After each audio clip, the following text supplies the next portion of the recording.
Alrighty, guys, welcome back to the Cutn Sports Podcast. This episode is presented to you by Boston Sports Entertainment Network and brought to you by Pins and Aces. Whether you're looking for golf bags, head covers, and apparel, they have all your high-quality golfing needs to look fresh on the greens. Head on over to www.pinsandaces.com and use code word WOOD at checkout to receive 21% off. We are joined today by Red Sox prospect David Sandlin. David, thank you very much for joining us today. Pleasure's all mine. Thanks for having me. Absolutely. How's the offseason going for you so far? Good. Obviously, kind of just finally getting back in the swings of things, throwing and everything, kind of getting back on schedule with that heavier load after taking time off, getting to spend time with family, my fiance, some buddies. So it's been good, though. Anything specific in the baseball world that you're working on right now?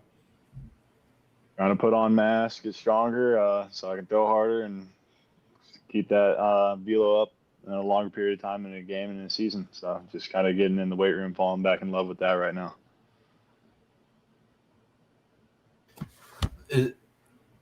At what point do you feel like you're warmed up back to playing? Because I'm sure there's a period where you maybe cool down. Is it in spring training? Is it maybe when the regular season starts?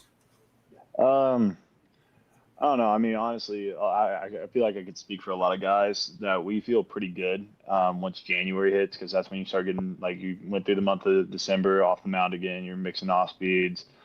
So I'd say mid to end of January, you're like, all right, like I want to get someone in the box and then take that next step of the progression. I mean, I just went through the part of the off season where I took about 2-3 weeks off throwing, and it felt like I hadn't ever thrown a baseball in my life. It felt completely foreign, but finally getting back into the swing of things where it's like, okay, my arm knows what to do now. Cool. Yeah, so kind of going on that, because I think it was like a couple years ago you had posted a video of you throwing, I think it was 100 for the first time. Started circulating around Twitter. I'm assuming that was in the January, February time period. How did it feel to have a video like that kind of go viral of just you throwing 100 miles an hour in a bullpen? It was weird. It was definitely strange. Didn't expect it that early on. I think it was at the end of January, right before I was supposed to actually go to the Royals spring training before the trade happened. Yeah. It was a couple of weeks before that. So it was definitely kind of funny. It blew up a lot more once I got traded over to the Red Sox than it did when I was with the Royals. Obviously, the markets are a little different and the fan bases are a little different, but it was pretty cool to see. Obviously, I'm the type of guy, and a lot of the people I train with are the type of guys that it doesn't really matter in the offseason. It's all just the competition kind of between ourselves. Until we do it in the game, it doesn't count. Yeah. How did it feel getting traded too? Because that's obviously got to be such a weird and surreal feeling. Yeah, I mean, it was definitely a shock. I was down in Texas watching an Oklahoma opening series against Tennessee. I was with my dad and my roommate, and I got a call at 9 a.m. It was a Saturday. I was leaving Monday to spring training for the Royals. So I completely didn't expect it. Was actually hanging out with the area scouts and cross-checkers at the OU games with the Royal Scout. Oh, wow. Next Saturday night when I went to watch the games, I hung out with the Red Sox scouts, so I got to know them, got to meet some people in the organization. But, I mean, obviously it's a shock, but it's really cool to be a part of something like that, especially for a guy like Schreiber who has really kind of proven himself in the big leagues. To have an organization view like that is special. I was going to say, yeah, I think when you're getting traded, like, there's a couple different ways you could look at it. But, like, do you look at the person that goes in the trade too and think, like, damn, I'm worth that guy? Oh, yeah, no, it was definitely cool. I remember I made a joke with my roommate. He was like, "Who'd you get traded for?" Because I just looked at him and he didn't know what was going on. And I said, "Hopefully not cash considerations," because that was all that was going through my mind.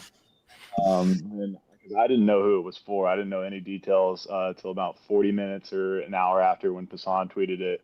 And I was like, "Oh, okay, that's pretty cool."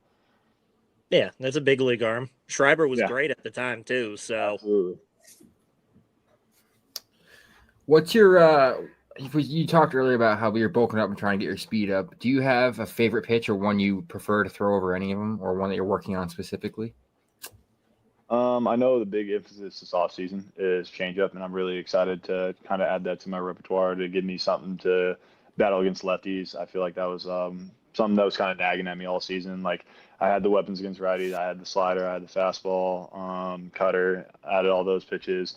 So just giving me a kind of upper end weapon to use against lefties. I'm really excited to tackle that challenge. Other than that, it'd have to be probably just fastball. I feel like that's kind of like that mono e mono. If you go at a hitter, like that's what they're attuned to hitting, and if you can beat them with that, it's fun to do that. Absolutely. Obviously, coming up through like the Royals and then getting traded to the Red Sox, you spent some different time at different minor league teams and such. Coming up through the different systems, did you have a specific team or coach that you felt helped you progress more? Yeah, I would give credit to all of them. I would definitely say Sean Isaac, who was up in Portland last year and part of this year, and Juan Rivera, who was up in Portland this year, but met him at the complex after the trade and everything. And I actually faced him when we played Salem when I was in Columbia. Those two guys really just helped me a lot, whether it be just actually like mechanically or pitch repertoire or whatever that may be, but they helped me a lot on the mental side of the game. After a bad outing or something, make sure I wasn't so result based at times, because sometimes I'd go out and do exactly what I needed to do and the chips just wouldn't fall in my favor. So keeping me kind of grounded, they really helped me a lot, learning in that kind of curve this year.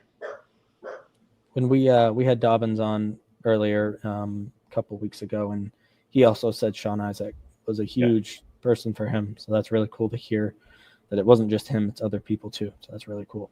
Oh yeah, he's a man. Obviously got to go back home and coach. I think it's Loyal Marymount or something like that out in California now, around his hometown. So super excited to see what he gets to do with the college kids and kind of get to progress them in their careers. That's awesome. You've worked as a starter and out of the bullpen. What's the difference kind of in your preparation or your daily, like your routine during the day? Like, do you have like a starting day superstition that doesn't apply to the bullpen, or like how does it differ? No, it was definitely tough because my superstition is I watch Star Wars before every start. I'll watch one of the Star Wars movies. So I know my fiance got a little annoyed with it once I switched to the pen because I didn't know I was going to throw. So it was just an every night thing at that point with just throwing. So even if it was just background noise while I was doing something else, it was on the TV. But it was tough, obviously. As a lot of people saw, it wasn't a smooth transition. But I feel like it was a really good learning experience, learning how I can get my body to even rebound a little bit quicker sometimes, how to find different preparation and stuff I do. And I know, like, I had my meeting with them at the front office at the end of the year, and I told them if the situation ever arises again, like I'd love to try it. Obviously, would prefer to be a starter. I feel like that's my role, but if that's what the team needs, I feel like given a second opportunity, like I know what I'm getting myself into now. Yeah, you seem to spend in Worcester. You seem to transition to more of a bullpen role over there. How was that transition for you coming from Portland, being a starter and going into a bullpen role? It's definitely tough. Obviously, you get in the mindset, and that was the trap I fell into. Moving up a level, sometimes guys want to try harder. So I had that, and then switching to the bullpen, that added another layer of wanting to try harder when you don't really need to. Thankfully, I had a lot of older guys, a lot of guys with showtime in the bullpen there in Worcester, up and down, helped me kind of take me under their reins of like the do's and don'ts of whether it just be around the clubhouse at the big league level, or just kind of like pick their mind about what their process is in the bullpen, what they do to get their body right, their mindset and everything like that. So that was really, really helpful out of them. So one of the things, I don't know if this is just for starting, relief pitching. What's your walk in music? When I get to choose, I do Enter Sandman. Okay. Most of the times, like, it's kind of just whatever, because I don't really I haven't got to talk to maybe that affiliate for the walk-on music, or maybe sometimes I feel like a lot of times in Portland, mainly the hitters had it, and a lot of the pitchers didn't really get to choose ours. But when I get to choose, it's Enter Sandman. So, I mean, if you do come to Boston as a relief pitcher, you will get to come in to Enter Sandman. Yep. And that does have the opportunity to be the coolest thing if you Chills. facing the Yankees. Yeah, maybe that'd something be like that goes on. yeah, obviously really cool. I know it was Mariano saying, and obviously that's the guy to really look up to. He was really, really special, a Hall of Famer. But I know I also have done this since high school and stuff too, so it's not like I'm trying to copy anything or something new. Like it's always just kind of been a play on the name and something I've done. Yeah, I was gonna say you look at the Twitter handle and everything, and I feel Yeah. like it makes a lot of sense. But I feel like for a lot of people who won't know about that, I think that'll be super fun. Just because Oh yeah, the rivalry, there's the definitely gonna hatred, be awesome. Yankees fans that take it personal or something, try to read into it too much. Kind of like the whole Dobbins situation this year. Like it's gonna get under skin, but it's whatever at the end of the day. It's fun to get under Yankees fan skin. Oh yeah, The more players we have that do that, the better, in my opinion. I think you got a lot of the guys. It's kind of the culture coming through the minors right now. Like even when we play Somerset or we play Scranton, it's just like, man, like we don't like these guys. Yeah, I was gonna say. So even when you're facing like the Yankees affiliate, do you start to feel like the remnants of the rivalry start to like kick in even in the minors, or? Yeah, I would say so. Especially like you'll get the fans on the road, and when we played at Somerset, that was Red Sox suck, like just hounding us. And sometimes those fans would travel up to Portland and still somehow find a way to buy our bullpen or dugout, and we're like, we're at home. Why are we getting this right now? So it's fun though. Wow. It's definitely fun to be a part of. You're talking about the Portland playing in Portland. Portland gets a pretty good rap about giving their local teams a lot of love. Mm-hmm. How do you compare the crowds you guys would pull at Hadlock versus maybe away at other places? I would say it's definitely up there. I know some of the ballparks were bigger, like Hartford. So compared to Portland, it looked pretty empty. Because Portland, they packed out, especially when it gets warm out and everything. Like it's a surprising amount of people that show up when it's 40 degrees and kind of flurrying while we're playing. But definitely during the summer, it's packed out and it's a lot of fun to play in front of that crowd. Your time in Portland, how'd you like the city itself? It was a lot of fun. A lot of history, obviously. Great seafood. I'm a big seafood guy, so I got to tear up some lobster up there. That was really, really good. And I know my family loved it when they came and visited. But it's really pretty, especially like I said, during the summer, it gets warm out. It stays about 70 degrees every day.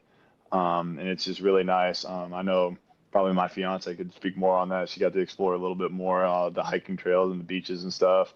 I mainly was too tired. I would be playing video games or golf. It was that or the field. So, but from the time going around downtown, just walking around the harbor and everything, it was really, really nice. I liked it.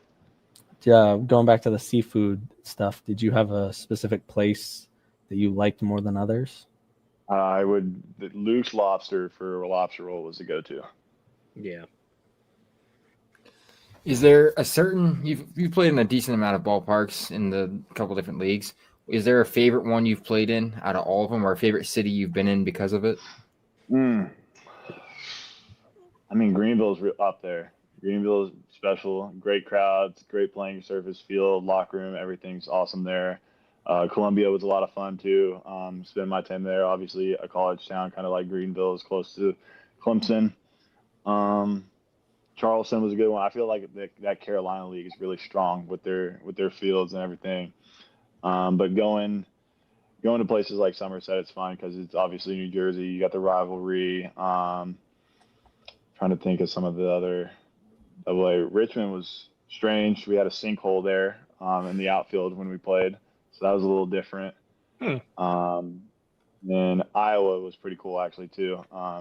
Got a lot of family out at that ballpark because it's kind of the closest that I'll play to home.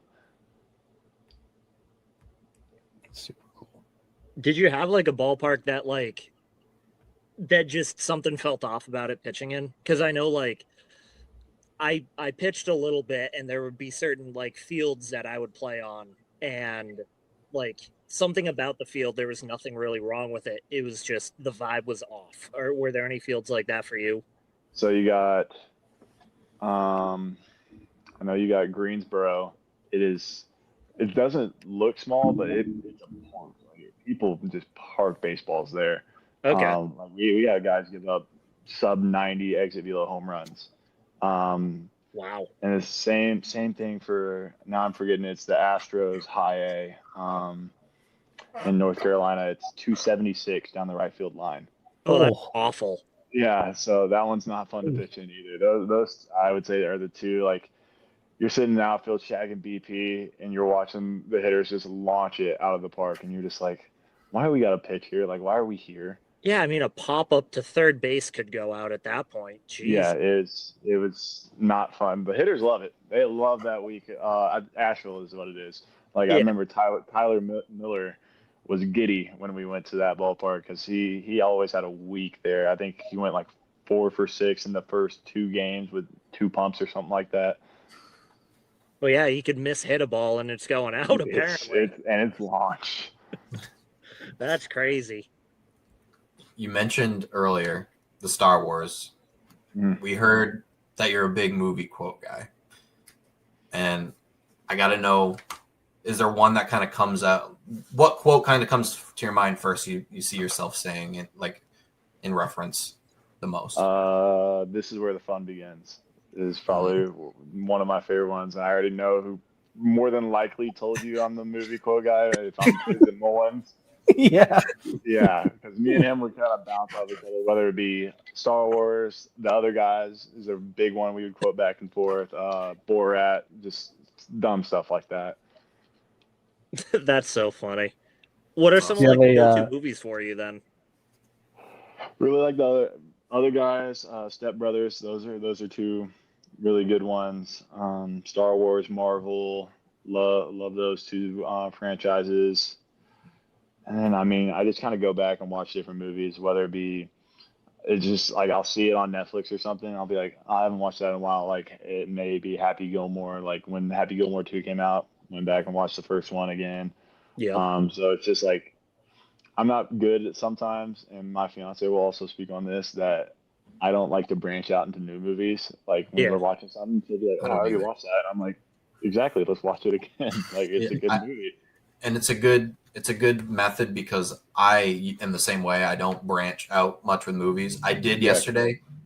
Movie sucked. I'm never branching out again. I can't do it. I feel like you just wasted your time. Do you have so you said Star Wars was like that's like one of your pregame things, you just watch one of them. Do you have one that you are more drawn to, or do you try and go like through the whole order? This year it was actually Solo, because it had been episode 3, Revenge of the Sith. That was always the one that that's my favorite one out of the franchise. And I was talking with Coach Juan, and we were talking about it. He's like, Solo's a really slept on one. You should watch that. And I watched it, and that's when we threw the no-hitter. And I was like, all right, I'll keep watching it for a while. And I strung some good outings together, and I just kept watching it. Which I was actually at that no-hitter game. That was awesome. Really? Yeah, Yes, it was a lot that of was awesome. fun. That was really fun week, especially because obviously, like I talked on earlier, they were like wanting me to work a little bit more with lefties, and Akron didn't have a righty in the lineup, so it worked out well to get that working on the lefties. What was it? Was it 3 of you that was the combined no-hitter? Yeah, me, Jonathan Brand, and Christopher Troy. Yeah, it was super cool. Now that I think about it, you know what? You could go with like the Darth Vader music. You could go for something like that as your intro music out of the bullpen. That could go hard. Yeah, I always thought it was funny too, the fact that the Yankees do like the kind of the Star Destroyer kind of noise when there's like 2 strikes or 2 outs and whatever. Yeah. So I had thought about a play on that when I'm pitching. So that'd be fun to do too. Darth Sandlin. Cool. I feel like either way it works. There you go. So for me personally, this is something I've really been wanting to talk to you about. Is I am a humongous Oklahoma City Thunder fan. Heck and yeah. I know you are as well. Have you always been OKC? Yeah, I feel like because I moved here when I was about 6 years old. The only really sport I was into at that time was football, so I like the Colts. All my family being from there. Obviously, watched some Pacers basketball.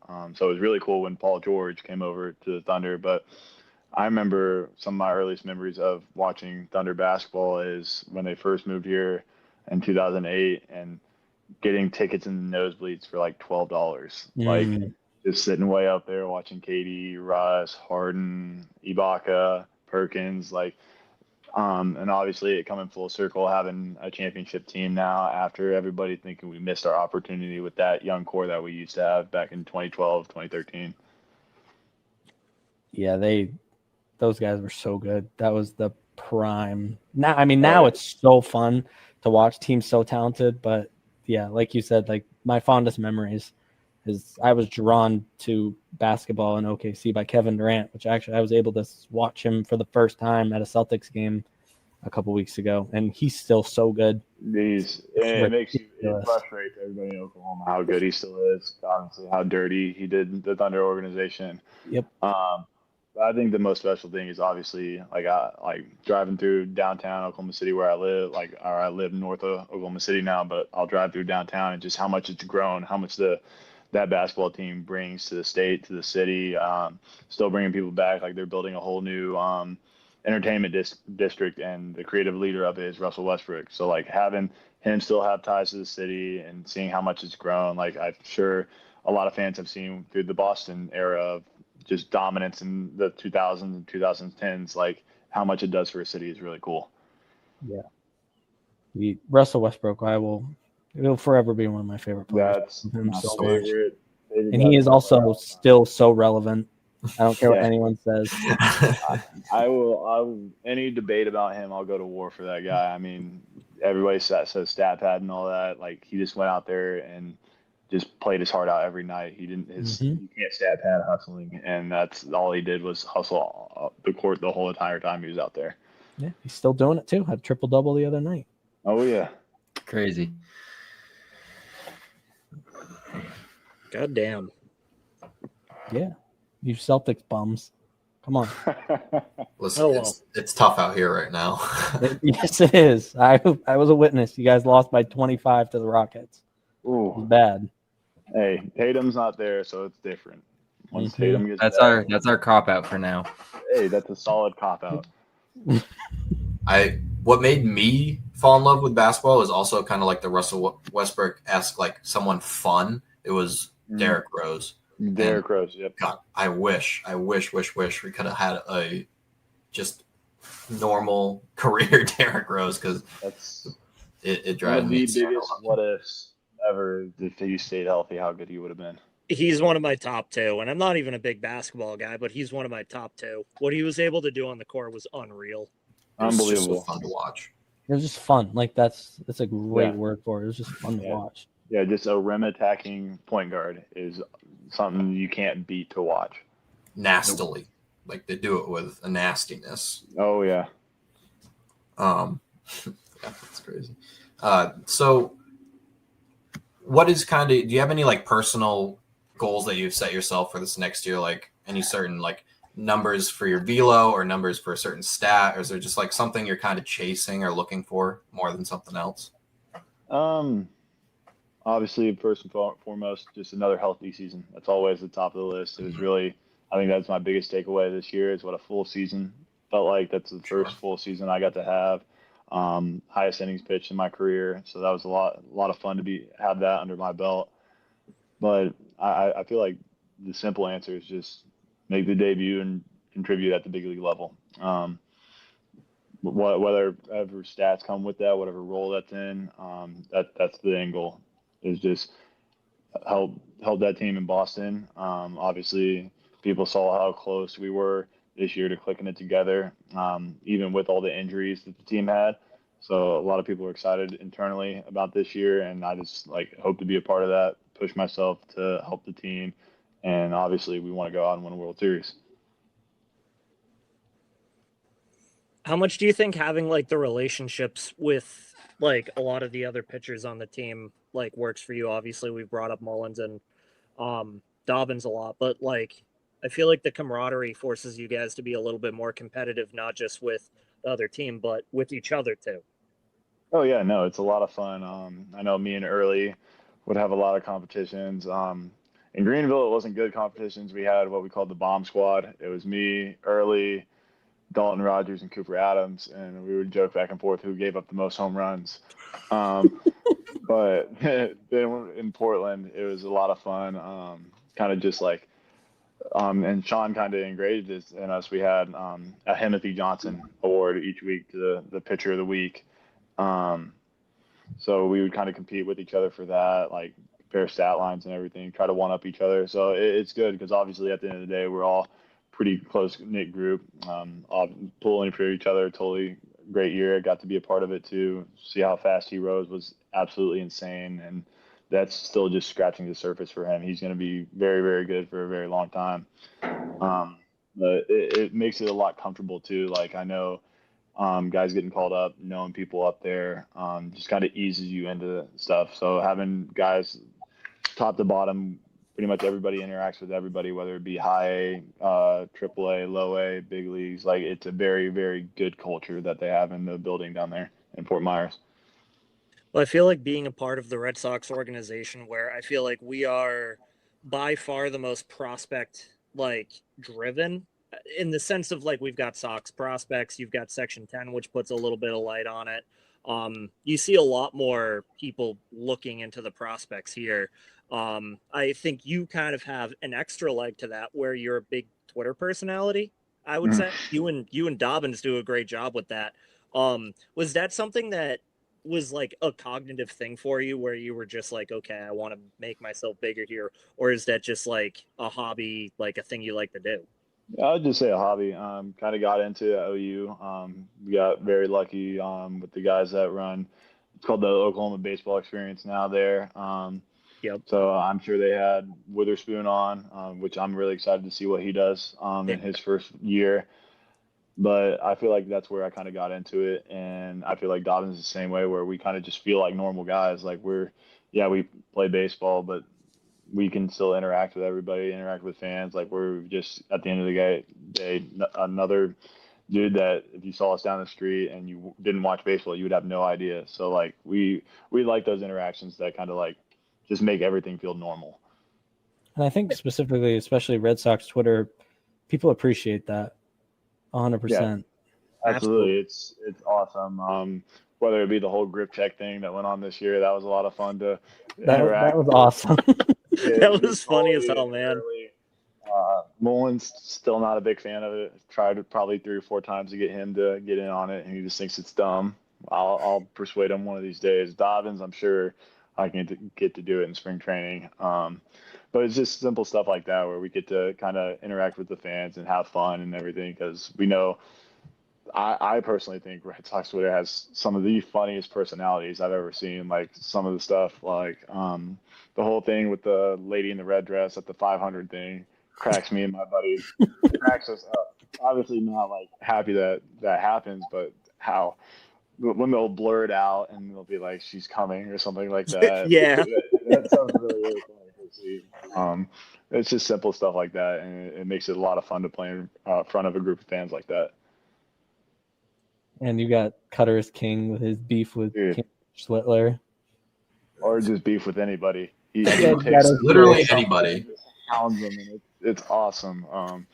He's super funny to see on Twitter. I know my buddies get a great laugh out of that. They'll send me some of his tweets, and they'll be like, "What's wrong with this guy?" And I'm like, "Oh man, I don't know. He's just doing his thing."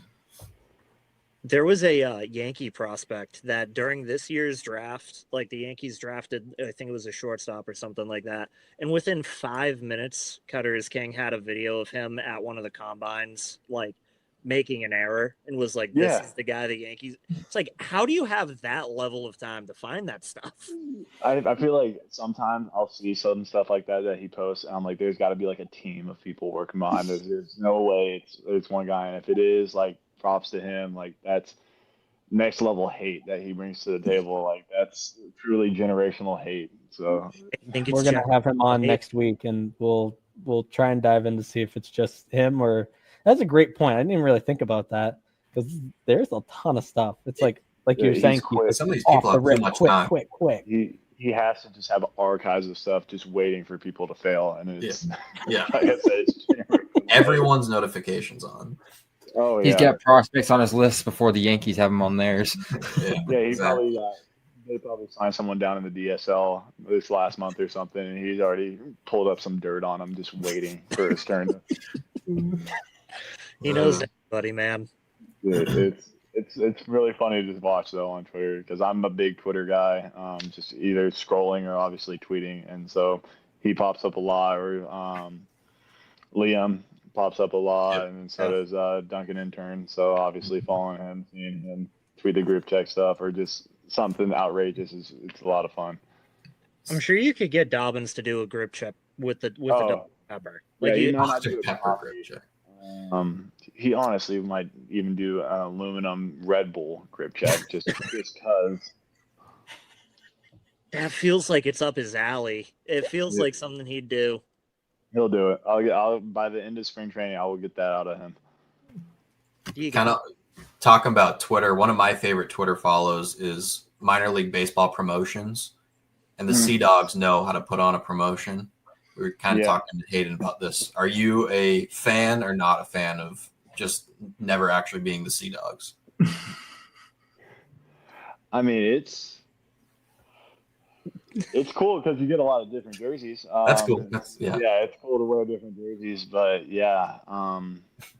I know we made the teals of actual like full on kind of thing. Everybody loves those. Yes. Or I wouldn't say everybody. Some guys put stuff with the triple XL jerseys and they don't love them. Like I think Caden Rose he's probably a large and got stuck with a triple or quadruple X jersey, so he wasn't in love with that. But Yikes. no, it's a lot of fun to have those kind of promotion days. Some of them are strange. Like a lot of the food ones are usually a little different, but I know we had fun with it in Worcester too, with the Wapas and the Wicked Worms. Holy was a big fan of the Wicked Worms. The Wicked Worms. They're getting funky with it, and it makes for fun stuff. But the teal and black will be forever undefeated for the Sea Dogs. That's one of my favorite hats to wear back home. I was just gonna say, like, it was automatic. Like grabbing anything that they had in teal and black was. And then actually last year they had the Lewis and Strong one, and that was a really, really cool jersey. And I love wearing that kind of like tannish hat. It looks sharp. Yeah. Do you have a top three from all the teams that you've played for? What I've actually tried to do from each team, and I think I have one from everywhere except for Greenville because we didn't wear it yet, is the Star Wars jerseys. I have one from Columbia. Yeah. I have two from Portland. So I didn't get Greenville and haven't got the opportunity to get Worcester yet. So I think it's a Darth Maul, and then we have just like a normal Star Wars one, and then the one for Columbia was a Mandalorian one. Oh. Have you gotten the Sox promotional one that they did? No, I didn't. They did it as a promotion. You didn't know about this, Jake? No, I didn't. But they did a lot of promotional jerseys. They did. I don't think it was. It might have been last year. Hang on one second. But yeah, I know the one that Dobbins rubbed in on all this when he came in rehab was having all the green monster, the Friday greens. Those are so sick and so beautiful. You wear them out to practice or to throw, and you'd be like, "You guys like these?" And it's like, "We're trying." So this year they didn't do a jersey; they did a Red Sox like sweatshirt. Ooh! But it was, but it's Star Wars. But they do a Star Wars night every year. Yeah. May 4th. Yeah. Okay. You're talking about these right here. Hold up. Is that it? That's the sweatshirt. Interesting. That's sick. No, I feel like there's really good potential there for a good actual jersey. Not crazy. Oh, here it is, right here. Graphic. Here, I'm gonna share my screen, Jake. Okay. It's gonna be easier. That was, I think, the fun memory too. Is my first home game for Portland was Star Wars night, so that was a lot of, Oh, really? That's yeah, it cool. was a lot. Ooh, Oh, that was okay, sweet. that's So cool. this is the promotional one that they Gotcha. did in 23. Oh, that's Huh. sick. That's pretty It's cool. pretty cool. I saw someone. It made me think of it because I saw someone wearing it this year at one of the Red Sox games. And I was like, that's super cool. But Huh. $125 on eBay. That's the price of a regular jersey. It seems Yeah, wow. doesn't seem too bad.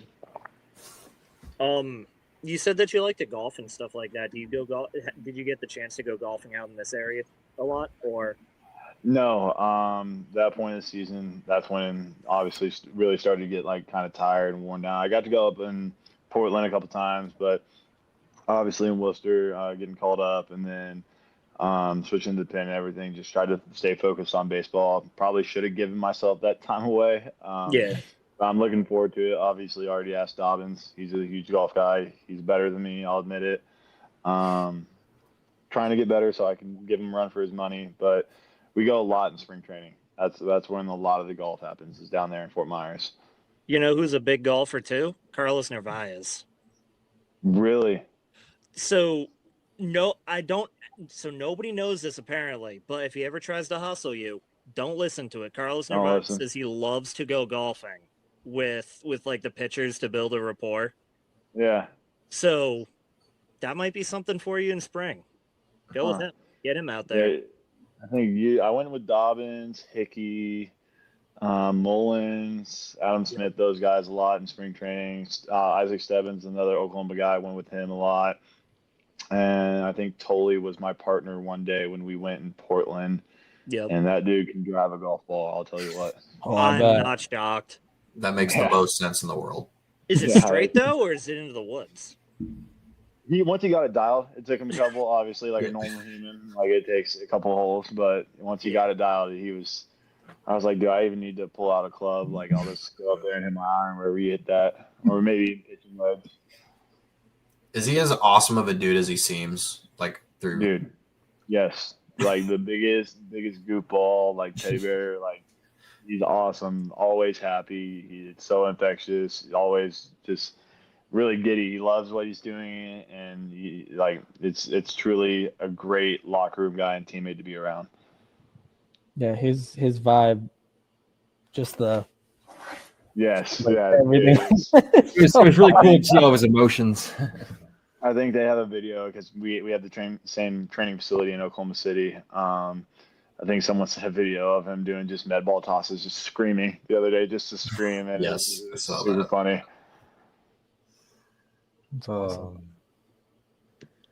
So one of the other things that I wanted to get to ask you, because I feel like this is something that for each person is different, but was there a moment throughout your career, not just big leagues or college or could be middle school, was there a moment where you kind of realized like things were a little different for you, like compared to your peers and stuff like that? I don't know. Because I try not to like obviously get into that stuff or look into it too much. Just try to be one of the other guys in the locker room and everything. So I wouldn't pick anything out necessarily. I would say getting a Division I offer would probably be the main thing. I guess would be it, and then obviously draft day. Yep. But you have those teammates that get drafted and everything, and obviously we had a very very good squad at Oklahoma, so we had first rounder, a couple second rounders, third rounder. So yeah, I would say going junior college, getting Division I offer, just kind of getting the velo to tick up a little bit, would be the time that I was like, okay, this is pretty cool. Like feel pretty special. I can do something with this. But other than that, no, just try to be another one of the guys and not read into stuff at all. So It's not a bad way to go about it. I feel like it's different for every person just because like we had some kids at our school that like the way that they would handle themselves is very much like I'm a D1 player and they would yeah, it. And it's a lot when you're around those people who feel like they are like their shit don't stink. You know what I mean? yeah.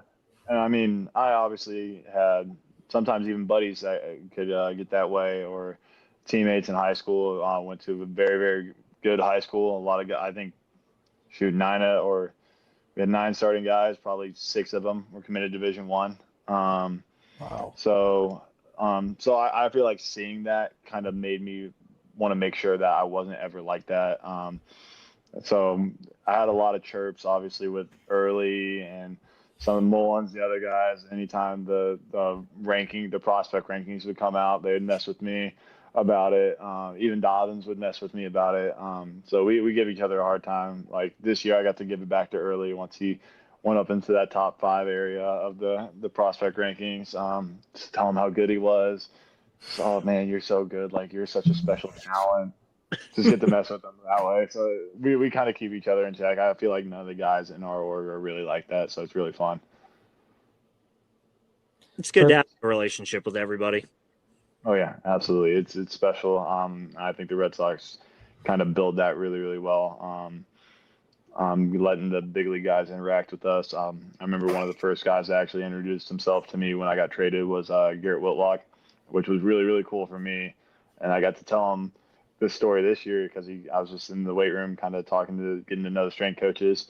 Came up, shook my hand. He said, just wanted to welcome you. My name's Garrett. And back in my head, I was like, yeah, no shit, man. You're Garrett Whitlock. Like, I know who you are, dude. So I got to tell him that story in Boston. He's just like me, where he's like, man, I'm just another guy. Like, so it's from the top to bottom in the organization. It's like that. I was going to say this team very much just feels like a lot of dudes who are just like dudes who also excel at the sport of baseball. Like, it doesn't really seem like there's anybody that like takes it like too seriously. It feels like everybody's just kind of bros, which is fun. Yeah. Like even guys like Marcelo, Roman, Casey, those guys like that kind of obviously got held up by the baseball world for how good they were as prospects and everything, and how good they've done at the show. I can tell you, Marcelo is a huge goofball in the locker room. Like that guy is just wild. He's loud, rambunctious, and it's fun to be around. He's a great dude. Roman's a little more reserved, but still another great guy. Casey, same thing, kind of reserved, but once you got to get that wall down out of Casey, like you almost see him and he's just like in his own world. You don't want to interact, like get too close to him to mess up his mode, but he's another great dude. And once you get to kind of know him, a lot of the older guys got really close with Zach Kelly this year. Great human. Same Murphy's a great dude too. Bernardino, all those guys are just, like I said, top to bottom. It's a lot of fun to be a part of. Definitely seems like it, man. Definitely seems like it. I don't know if anyone had any other questions, but usually my last question that we've liked to end with before is, you haven't made the Red Sox yet, but when you do, what do you want Red Sox fans, Red Sox Nation to know what you're going to bring to the table? I'd just say a guy that's fiery on the mound, not afraid to show emotion. I'll get into it with the fans. I'll love the rivalries, whichever ones, wink, wink, those may be. But I mean, just someone that loves to compete at the highest level and doesn't fear the competition at all. That's awesome. Appreciate to hear that. David, thank you very much for taking the time with us today. Absolutely. Thank you guys for having me. It was fun. Yeah, absolutely. I'll be at spring training. Excited to see you there. Yes. Come say what's up. Don't be afraid. I'll probably be chirping Dobbins or vice versa. So. I can't wait for that, man. That's going to be fun. All right. I've already been telling him, asking him how his golf game's going, knowing he's not able to golf yet, to rub that in a little bit on him. So. Just keep rubbing it in. As much as I can. Get in his head. Dude's too good at everything he does. You got to take advantage of it. Take him down, Craig, yeah. Does he drink Dr. Pepper while he's out on the course too? With various other cocktails mixed into it, yes. Yeah. Wonderful. Fair enough. Wonderful. Cool. David, thank you again. Thank you guys.